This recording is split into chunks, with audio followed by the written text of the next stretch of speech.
give it a couple of minutes, and then we'll just get into today's topic. Just doing these to get them recorded more than anything else.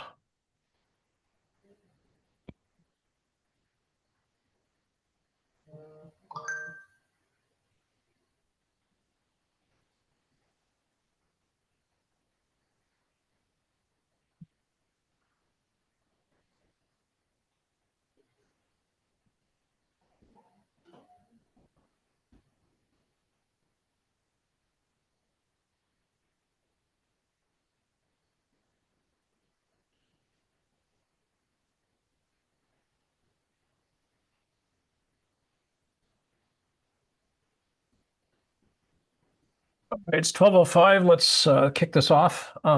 So what I wanted to cover off today was, again, some insights that we're tripping across in developing this travel profile for travel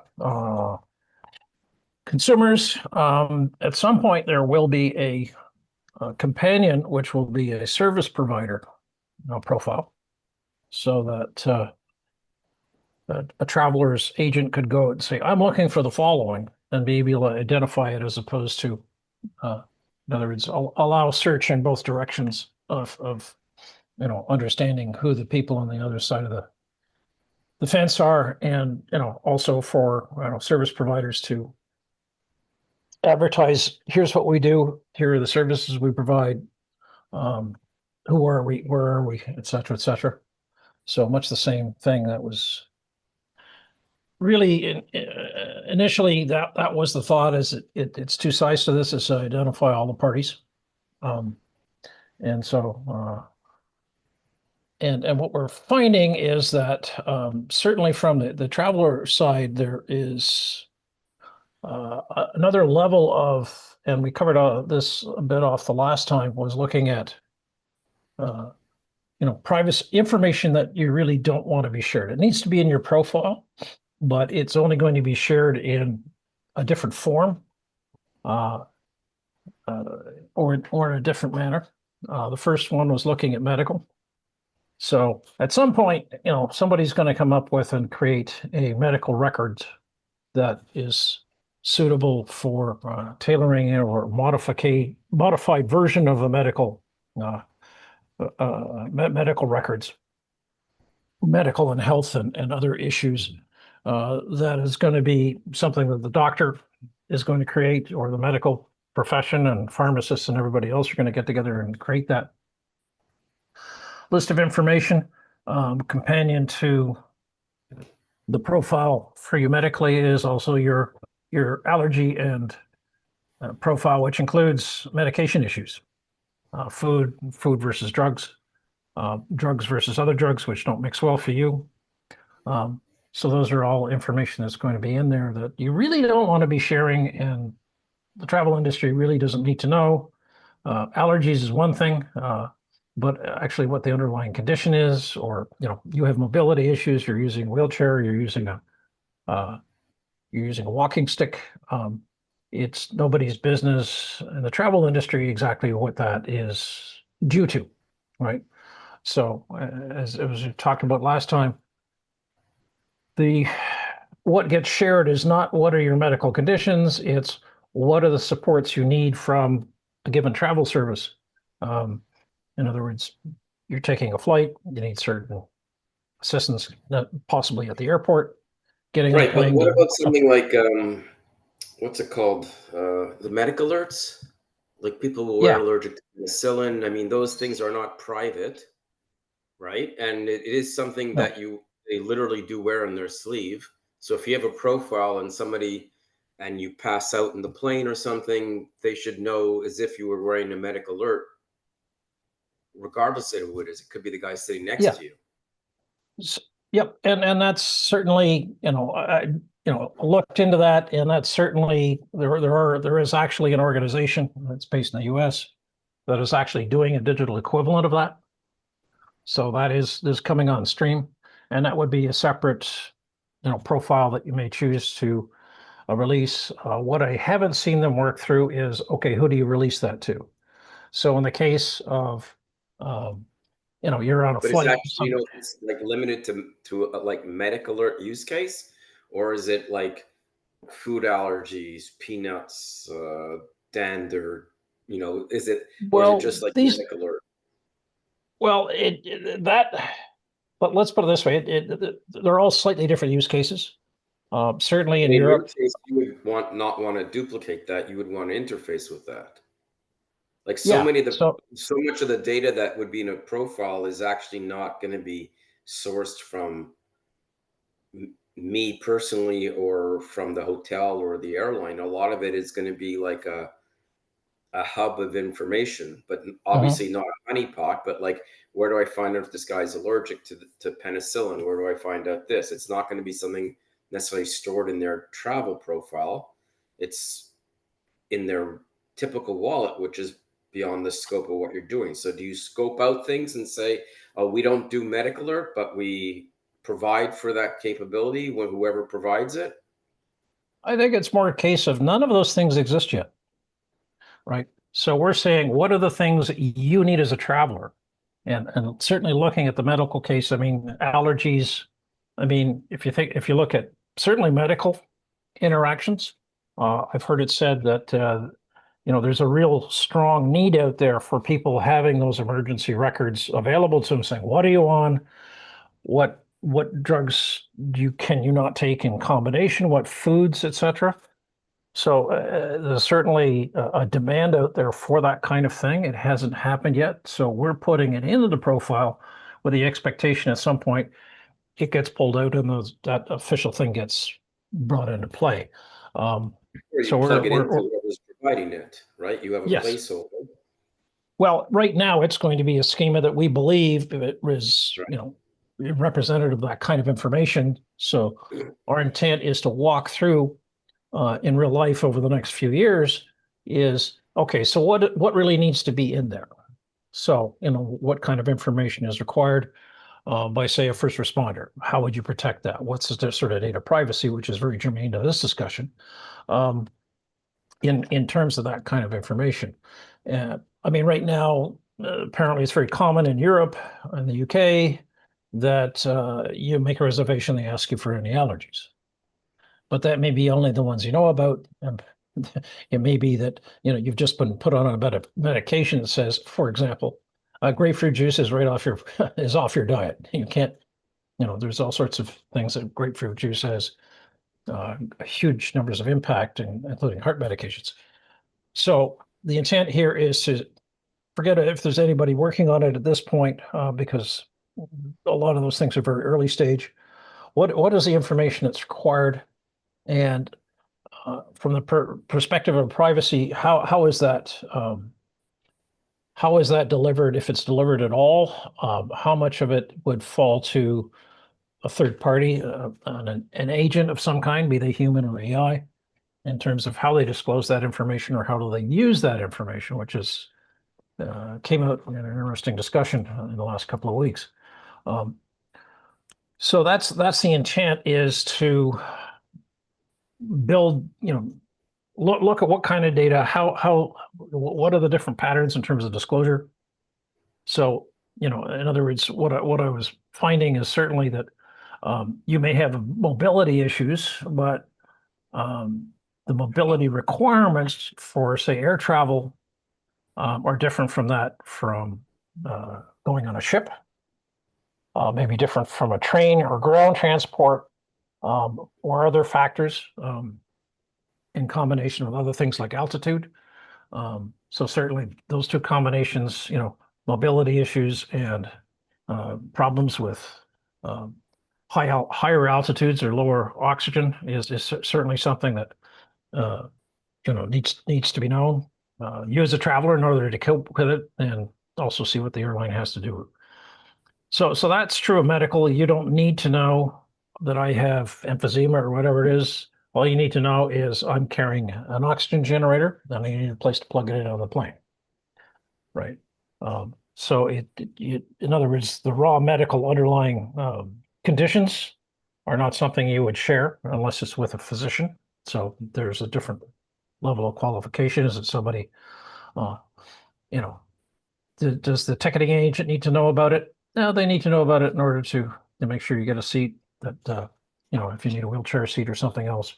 But some of the other things are only under a medical emergencies condition, how that works. TBD. Part of this would speak to you having a registered, you got a phone, but it's off, or it's running a battery, which suggests if you're looking to get emergency information from your medical or drug profile, you probably want to have a distributed wallet and you've got something that's sitting in the cloud that can be contacted with. So that's where we're leaning at this point, and more than happy to get put out of business in terms of looking at some of those areas if somebody comes up with a standard. One other area that we tripped across was emergency contacts. So having just gone through the exercise with myself and my wife, renewing our wills and power of attorneys and all that sort of stuff, and looking at there's a long chain of people in terms of if something happens to you, you can't speak for yourself. There's a prescribed list for each of us individually and as a pair. And it walks down through to the point where in some cases it's nobody in the family. It's now you're getting into, in this case, the actual lawyer who wrote the will for us. And you can specify and have a long list. So part of the question in terms of emergency contacts, and there's also someone who said, well, in a lot of cases you get asked for name of next of kin, right? Which may or may not be on your priority list of people to notify in a medical emergency. But what does come out of that is, do you really want to share that emergency list with all sorts, like every service you're going to be going on a travel? So the concern there was, well, if you have a long list of contacts, then you're potentially, if you're sharing that, part of it is, you've got malicious third parties who say, okay, now that you've loaned it to me, I'm supposed to throw it away once, or put it somewhere safe and only use it if there's an emergency, and start adding it to your profile and selling the information. So But they wouldn't get access to it unless there was an emergency. So that's the main thing here. There is a way, particularly if you're looking at an AI agent, is that the first call, as it were, is someone says, I have an emergency contact, it's this agent, right? It'll be a human agent or an AI agent, and it would be up to that agent to actually do the contacting. In other words, go down through the list, and you may have 2 or 3 alternates to get in contact with. So the intent, what comes out of that is, I'm not actually sharing the list. I'm sharing, and put it in technical terms, I'm sharing an emergency contact endpoint. A service. Yeah, I'm calling a service here, says for Neil, or Carolyn, here is the emergency service. Contact that, and you'll get forwarded on, and possibly there's information about the severity of the request for emergency contact, so that and you're leaving it up to the third-party agent who has a list of your contacts, right? But that's the kind of stuff you don't have to wait for an AI agent to implement. You could implement that today with just manually, right? I mean, you could say, contact this guy's notary, let's say, right? I mean, something like that. They open your file, they say, okay, I'll take care of notifying the next of contact, right? So if it goes to a service, you could implement that today manually, right? Like just. Oh yeah, there's no question. It's just, you're going to hand, here's, it's like literally sitting in the meeting with the guy who's an expert on wills is, okay, here's the contact list. We're handing it to him. So if you're going through a list, so it's really just, in many respects, it's just, shall we say, digifying what's already actual practice. So it comes up, that's now the second case where we said the information has to be in your profile, but who has access to it? In some cases, you're not sharing it with a service, or you're not sharing a service without a specific condition, And it may be an indirect, in other words, the person accessing your medical file may be, got a woman I work with on a number of community associations, and she went to Italy for, a long delayed vacation. Third day in, she trips and breaks her arm fairly badly. And she was in no position to necessarily talk about whatever medication she was on. Was that much of a nasty accident? So there's a case in point where, physicians say, I need to know what you're on, and blah, blah, blah.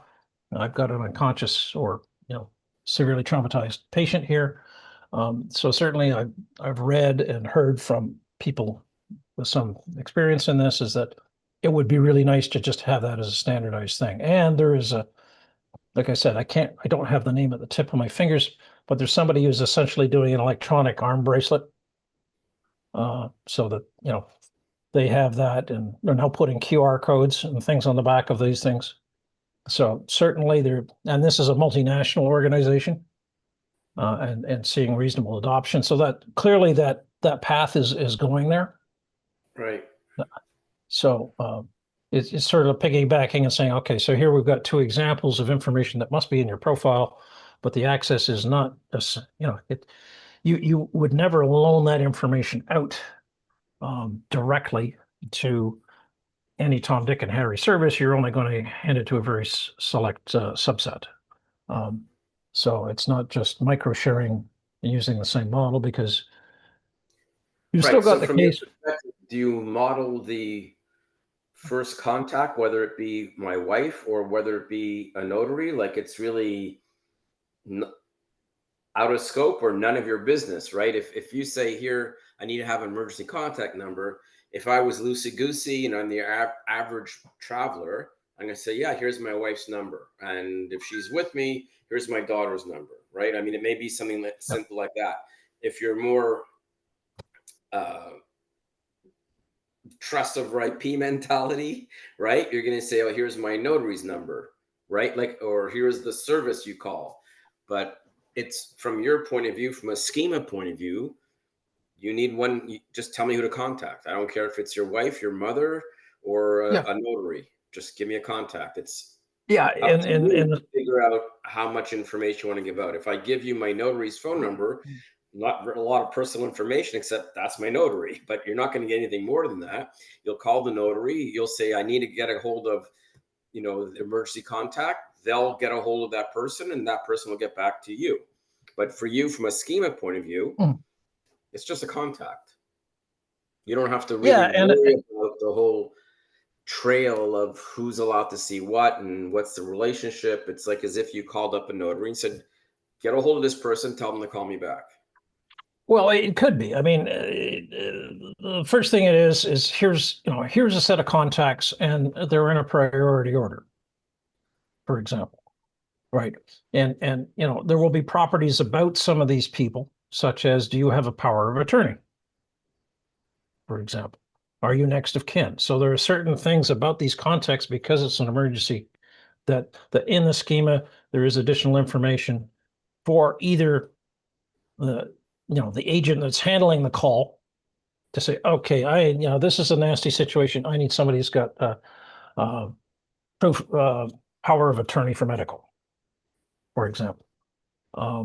So that's information but like I said, how that gets shared, that's a possible extension, right?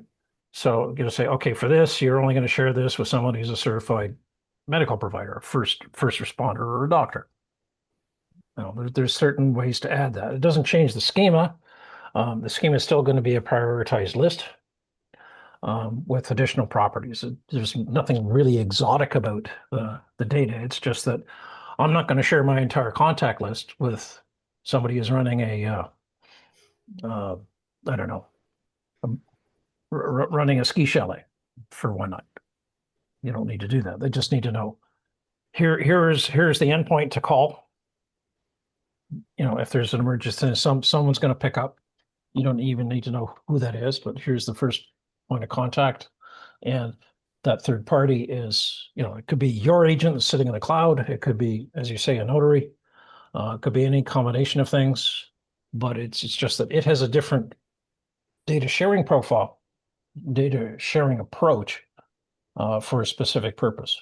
So that's really what it. So we're finding a number of these cases, and they're all a little different for different purposes, and there's different ways to implement it. Like I said, in the case of um, accessibility, it's like, okay, so what are you going to need when you get to the airport?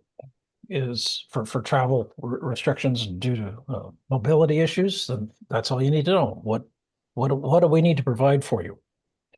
Um, so it's interesting. These things are There coming must out. be certain standards, let's say with airlines, like they're not going to provide you with a golf cart, or maybe they will, but I mean, when you get to an airport, there must be certain standards as to what they can possibly offer you, right? You may say, I want a unicycle. They go, yeah, okay. But maybe you need a wheelchair. Maybe you just need someone to help you with your walker, like an agent to walk with you. Maybe you need a Yeah. golf cart, right? But there's only so many things that each service can possibly offer. So there must be within the industry itself, they must say, well, you're level one, category A, whatever Oh you yeah, want. yeah, yeah. Big time. In fact, there's something I looked up on ground, going beyond just your standard. One of the topics that came up is ground transport. Just anything to get around once you get off the plane, for example.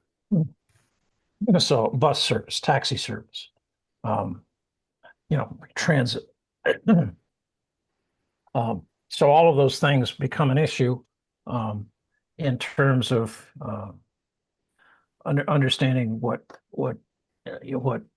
what were you, and they have literally done that. They've got different classes Right. of vehicles. So if it's a standard shuttle, standard, it's a difference between a cab. If you've got a motorized wheelchair and you can't get out of it, then okay, you need this class of vehicle that has a ramp that you can get on and whatever else. So this already exists, right? So Right. there's so that was certainly true in terms of, okay, so one of the things that you could have in your own profile is what level of transit, what are my levels of ground transport? And that is, I don't know if it's an international standard, but it seems to be, if it isn't, most countries or jurisdictions have something like it. And certainly the airline industry themselves and airports and whatever else and hotels um, are going to know about all that stuff because they got to deal with it every day. So, Right. so, so there are a bunch of things out there that are sort of heading in that direction. But again, this is to pull all that information into one box so that I have these conditions. Something goes through and looks at my medical records in behind the screen and says, okay, you're going to need this and this and this ground transport. You're going to need this kind of ground transport, for different purposes potentially. But uh, or you're going to need a bus that has to be a kneeling bus if you're going to get on a bus. So if you're going on a bus trip, right, as opposed to a train or something else. So certainly, the industry is already doing that, and no big surprise with aging boomers. Um, I mean, I certainly saw a good chunk of that kind of thinking where Air Canada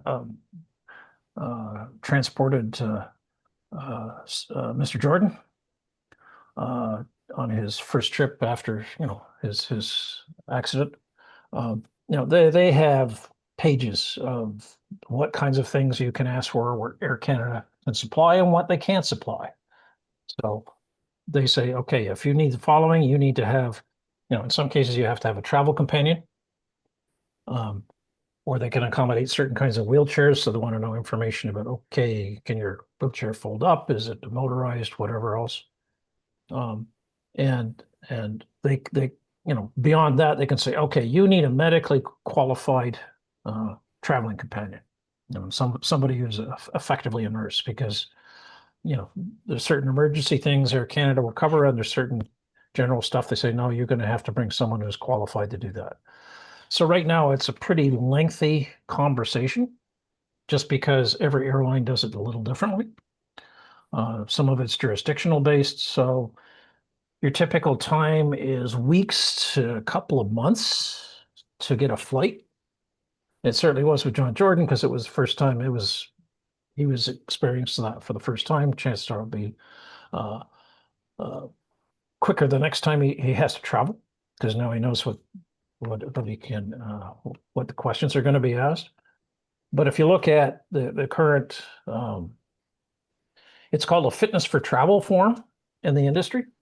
So I had a look, and I think I looked at Emirates and KLM or something, and it basically reads like a medical sheet, right? So they're asking all sorts of, and they don't, you know, they're assuming you don't have that kind of information, so they ask for everything, and in some cases say, okay, this needs to be signed by a doctor and Right. sent to us before we're going to evaluate you, and they state, you know, we can handle this, we can't handle that, right? But it's a very, you know, it looks like I had a look at some of these things, and they look like a multi-photocopied PDF image of the Yeah. form. So, you know, they're not up to speed. So part of it is to, okay, you need to collect that info for travel. You should have it in your profile. What does that look like? Um, and at this stage, it's more pulling in the kinds of information and how it will be organized and how it potentially could be used to then go to the whole travel industry and say, okay, guys, you're the experts on this. Does this make sense? Or are there things we don't know? Um, and that will, and at which point it becomes your standards committee kind of stuff that is going to, you know, give some people a career in terms of working through it. So that's about what I had to chat about today is just, you know, increasingly those kinds of things are coming up. So what you share in terms of information, part of it is it's offering other ways to share the information, but from behind a curtain or through a third party, such that the third party is doing the work based on the request, as opposed to sharing the information directly.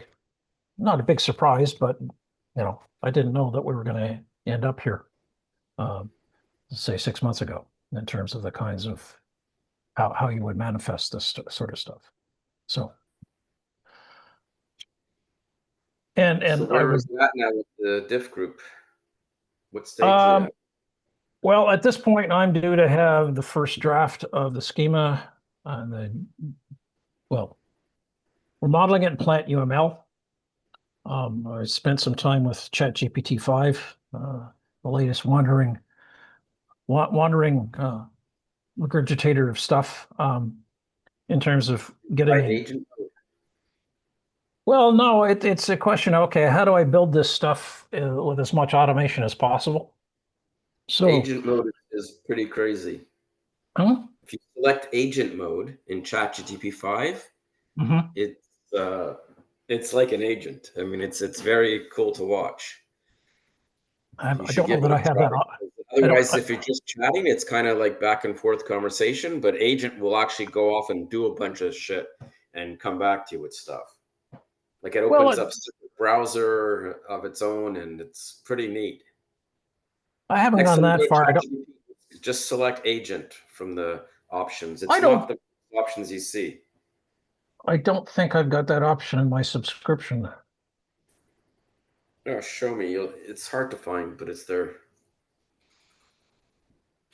I just So paid the all regular I'm, monthly fee, yeah, well, like that's what I'm doing too.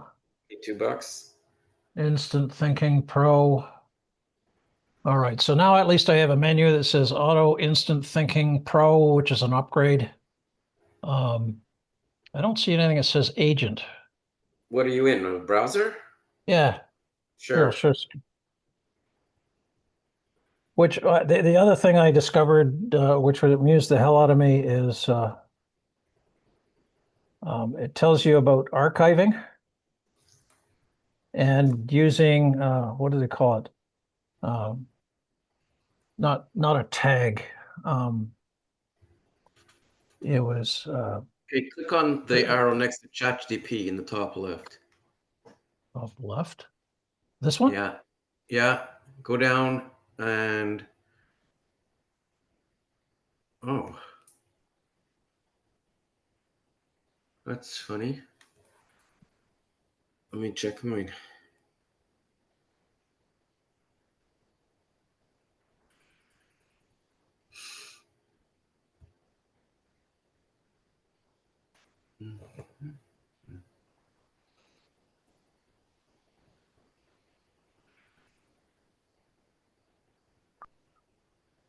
Well, the other thing, it talks about pinning a session or archiving it. Well, archive doesn't work and pinning isn't in the menu yet.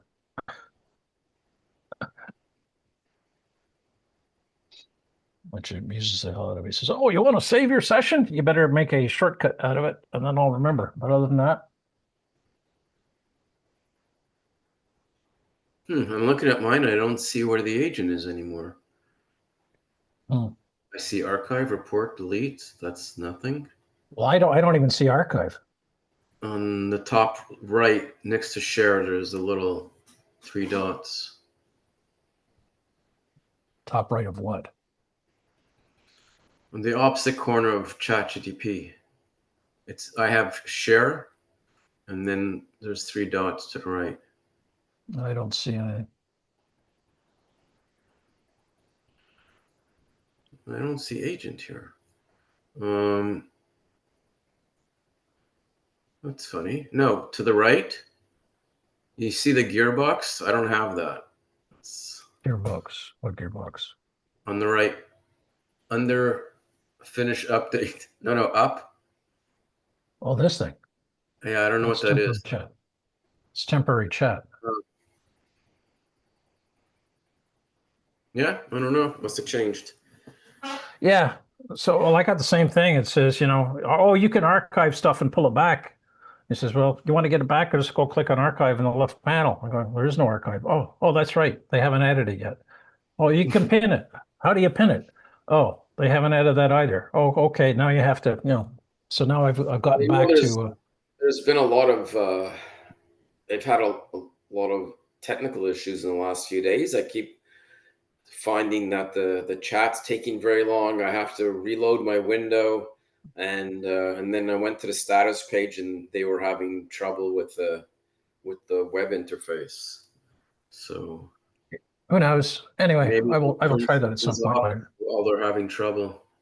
Anyway, so I spent some time yesterday. Um, no, so sometime over the weekend, I spent some time going through um, and having it go. So going from model it all in plant UML using YAML to put specific chunks of stuff that are not on the plant UML stuff, but it can insert them into the Java JSON schema, generate a sample JSON schema, then spin up a JSON schema evaluator, like this one, like AQL or something like that. It's basically a JavaScript library that now you can, in other words, now you can dynamically put, cause it to say, okay, could you please evaluate this chunk of JSON with the JSON schema and give me errors back? Right. So you can do things like that. So you can take somebody's actual JSON they've created as part of their actual real live schema. In other words, populated with data, and run it through and says this conforms or doesn't conform. So it's given me a tool stack to do that with a whole bunch of bits and pieces I will have to learn in the next little while. But yeah, it gave me a sample, and so outside of the usual bumps and bruises of things that needs to tell me to install, I've got a running stack at this point that I can produce plant UML and have verifiable JSON samples out the back end. So I'm in the process of automating the techniques, and yeah, it took, I don't know, 2-3 hours to work through that. It would have taken me probably 2 weeks to figure out all the pieces. So one thing I learned with it is when I figure out what I like, how I want to work with it, I ask it to document what we've been doing, because sometimes it'll go off onto La La Land, and you have to kind of bring it back into reality. So you upload the document. So I'll say create a markdown document. I'll put it in HackMD, let's say. And then when I find it's gone off the rails, I'll say, no, we have to get back to the strategy that we're using. And I upload the document that it generated. and it goes, oh yeah, my mistake. I see I've gone off the rails, so to speak. But it's good when you get to a certain point where you could kind of say, okay, let me take a snapshot and explain to me exactly what we're Oh, yeah. doing, like what's our strategy, and therefore it'll help it keep sane sometimes. Yeah, no, I found that on early on. Chat GPT 5 is a little different than 4 that way.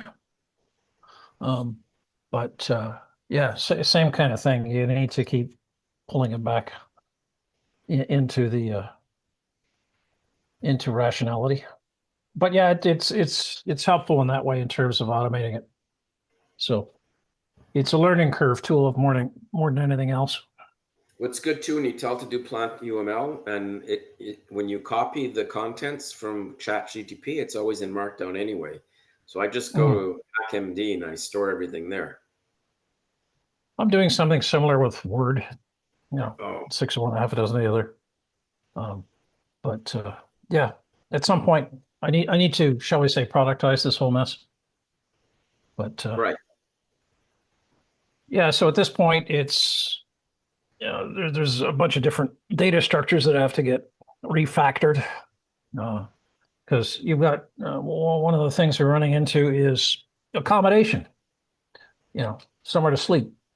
So it turns out that there's uh, types of beds. I mean, types of bed are all over the world are completely different. So, you can't go paste on the, king, queen, double beds, whatever else, North American style, because you may have none of those things in some other country. And it turns out there's actually no, shall we say, bedroom neutral or, country bedroom neutral term for some of these beds. So you've got all sorts of mapping issues of, oh, I prefer a king size bed. Well, you're not going to get one on a train in the middle of India.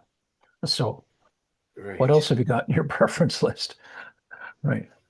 So that's part of the challenge is trying to set the structure up so that it's flexible enough to deal with your preferences, which can obviously, you could have at the top level. And then as you get more and more refined into something specific, you say, okay, if I'm in India on a train, here's my preferences. So uh, you've got the ability to just say, no, I just want a single bed that's this long. I mean, even the dimensions are completely different. So, having a preference at a top level that filters down across many different modes of transportation for a bed, or where's the toilet? Is it in? What's the word I'm looking for? Is it en suite? So is the bathroom there? So you could have a private bathroom that's not actually directly connected to the sleeping quarters. Case in point, an Airbnb, the washrooms down the hall. You may have booked the whole second floor of the house or whatever else, and so it's your private washroom, but it's not en suite.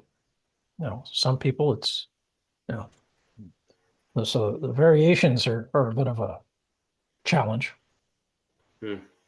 to figure some of those things out. But there is, I mean, the patterns keep showing up as saying, okay, I have a bag of preferences and I can override them, wherever I want. So I mean, one thing I learned is that in looking at air travel, there's a heck of a lot of commuter aircraft that, your Dash 7, Dash 8, similar aircraft of that size that they can't accommodate someone with a wheelchair.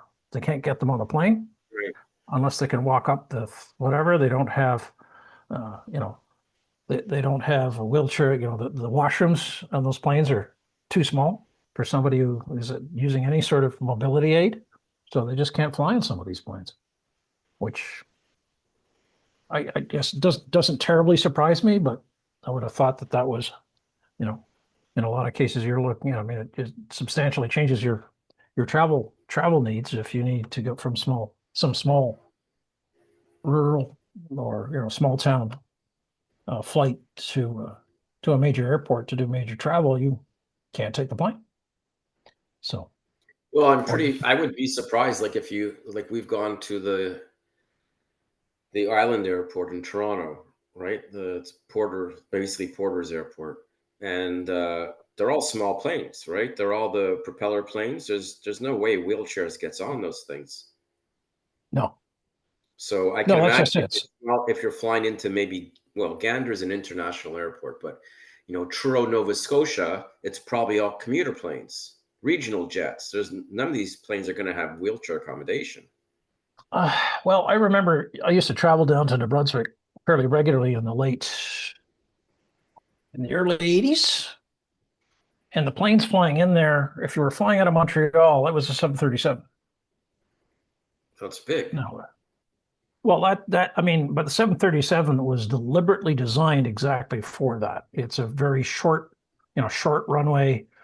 Um, it could be, I mean, the plane is one of the few that are designed to, land on a gravel runway, for example. So there are planes that are definitely built exactly for that. But again, it's not your everyday whatever. Right. So anyway, the details are complex, but that's not necessarily the point of the project. It's to come up with a structure that's extendable that can have that stuff and to work out the data privacy approaches it can support, because that's, otherwise, I mean, the thing that I was reading and somebody was talking, this was an article by one of the, there's an outfit, escapes my mind. It's something that, it's one of these daily air hospitality and travel rags. And they were talking about, oh yeah, we're all really looking forward to having digital personal information at every one of the service providers and airlines. And we're looking forward to being able to pull all your personal information so we can play with it. It's like, okay, guys, you haven't got the message yet. You're still a honeypot, and now you're a target. As Sam Smith said, um, the way you can't make it impossible for somebody to crack it, but you can make it not worth their while from a dollars and cents perspective. So the second all that information is on here, not in, Air Canada's servers, then the cost of going after it just becomes not worth the effort. Right. So some of the airline, I mean, let's put it this way, certainly, talking back and forth, listening to the hospitality and travel guys, and some questions with ChatGPT is, yeah, the whole travel industry is about capturing and keeping the customer. So they want to have certain insights into you that nobody else has, except that makes them a target.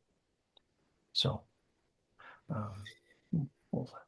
they're caught between the cyber insurance people going, you really don't want to be doing that, or your fees are just going to go up so much every year that.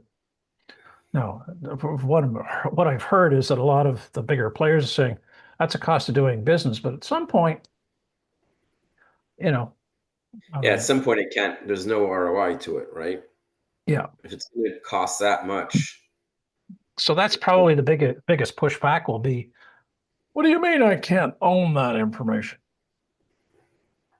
But there's nothing stopping, say, en route or some other travel. What's the word I'm looking for here? Travel loyalty program. There's nothing stopping saying, okay, you guys want to take some travel loyalty stuff and push it onto my wallet that only you can access? That's fine. But, there's certain general information, I'm going to say no. I'm going to have that to share with anybody. But if you want to, you can offer me sufficient value add to do it and offer me a discount for something, then yeah, you can store something proprietary on it. Just, give me a package and I'll store it in my wallet. Mm. But we'll see where that goes. But that's probably the single biggest barrier is the reluctance to give up what they perceive as their secret sauce in terms of But look, if generating. Google can find a way to change its cookies and advertising, then I guess the travel and hospitality will have to figure out too how to change or adapt. Right. Yeah, no, that's yeah. I suspect that's very true. There was something that just flickered through my brain that It'll come back to me in a second.